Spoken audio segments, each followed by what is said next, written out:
नमस्कार दोस्तों, कैसे हैं आप सब। आज हम आपके लिए लेकर आए हैं बसंत पंचमी का महत्व और कथा। बसंत पंचमी या श्री पंचमी हिंदू त्योहार है। इस दिन विद्या की देवी सरस्वती की पूजा की जाती है। यह पूजा पूर्वी भारत, पश्चिमोत्तर भारत, नेपाल और कई राष्ट्रों के बड़े उल्लास के साथ मनाई जाती है। इस दिन पीले वस्त्र धारण करते हैं। शास्त्रों में बसंत पंचमी को श्री पंचमी या ऋषि पंचमी में उल्लेखित किया गया है। तो पुराण शास्त्रों तथा अनेक काव्य ग्रंथों में भी अलग अलग ढंग से इसका चित्रण मिलता है।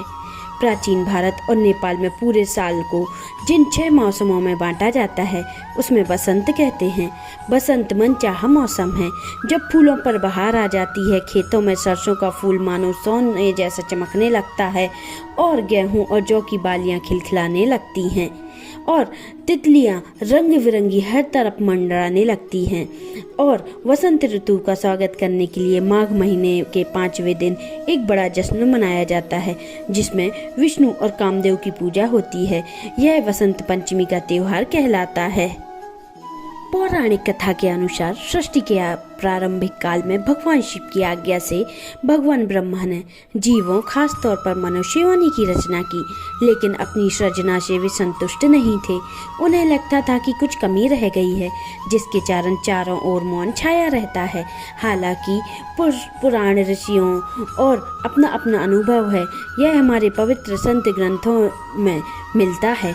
तब ब्रह्मा जी ने इस समस्या के निवारण के लिए अपने कमंडल से जल अपने हथेली में लेकर संकल्प स्वरूप उस जल को छिड़क कर भगवान श्री विष्णु की स्तुति करनी आरंभ की। ब्रह्मा जी के किए स्तुति को सुनकर भगवान विष्णु तत्काल ही उनके सम्मुख प्रकट हो गए और उनकी समस्या जानकर भगवान विष्णु ने आदि शक्ति माँ दुर्गा का आह्वान किया। विष्णु जी के द्वारा आह्वान होने के कारण भगवती दुर्गा वहां तुरंत ही प्रकट हो गई। तब ब्रह्मा और विष्णु जी ने उन्हें इस संकट को दूर करने का निवेदन किया। ब्रह्मा जी तथा विष्णु जी की बातें सुनने के बाद उसी क्षण आदि शक्ति दुर्गा माता के शरीर से श्वेत रंग का एक भारी तेज उत्पन्न हुआ जो एक दिव्य नारी के रूप में बदल गया। यह स्वरूप एक चतुर्भुजी स्त्री का था जिसके हाथ में वीणा तथा दूसरे हाथ में वरमुद्र थे। अन्य दोनों हाथों में पुस्तक एवं माला थी।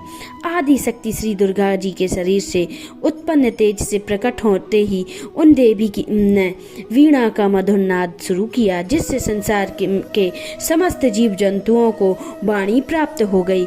जलधारा में कोलाहल प्राप्त हो गया। पवन चलने से सरसराहट होने लगी। तब सभी देवताओं ने शब्द और रस का संचार कर देने वाली उस देवी को वाणी को अधिधात्री देवी सरस्वती कहा। फिर आदि शक्ति भगवती दुर्गा ने ब्रह्मा जी से कहा कि मेरे तेज से उत्पन्न हुई ये देवी सरस्वती अपनी पत्नी बनेंगी। जैसे लक्ष्मी विष्णु की शक्ति है, पार्वती महादेव की शक्ति है, उसी प्रकार ये सरस्वती देवी आपकी शक्ति होंगी। ऐसा कहकर आदि शक्ति दुर्गा सब देवताओं को देखते देखते ही वहीं अंतर ध्यान हो गई। इसके बाद सभी देवता सृष्टि के संचालन में संलग्न हो गए। सरस्वती को बागेश्वरी, भगवती शारदा, वीणा वायदानी और वागेश्वरी सहित अन्य नामों से भी जाना जाता है। ये विद्या और बुद्धि प्रदाता हैं। संगीत की उत्पत्ति करने के कारण इन्हें संगीत की देवी भी कहा जाता है।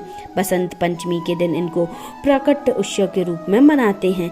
ऋग्वेद में भगवती सरस्वती का वर्णन करते हुए कहा गया है, प्राणो देवी सरस्वती, अर्थात ये परम चेतना है। सरस्वती के रूप में ही हमारी बुद्धि, प्रज्ञा और मनोवृत्तियों की संरक्षिका हैं।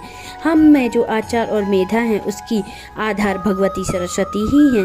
इनकी समृद्धि और स्वरूप का वैभव अद्भुत है। पुराणों के अनुसार श्री कृष्ण ने सरस्वती जी से प्रसन्न होकर उन्हें वरदान दिया कि वसंत पंचमी के दिन तुम्हारी भी आराधना की जाएगी और तभी से इस वरदान के फलस्वरूप भारत देश में बसंत पंचमी के दिन विद्या की देवी सरस्वती की पूजा होने लगी, जो आज तक जारी है। अगर आपने अभी तक हमारे चैनल को सब्सक्राइब नहीं किया है तो जल्दी से आप सब्सक्राइब कर लें, जिससे आने वाले वीडियो आपको जल्दी जल्दी मिलते जाएं और नोटिफिकेशन बेल आइकन को प्रेस करें, जिससे आपको हमारे वीडियो का नोटिफिकेशन मिलता रहे।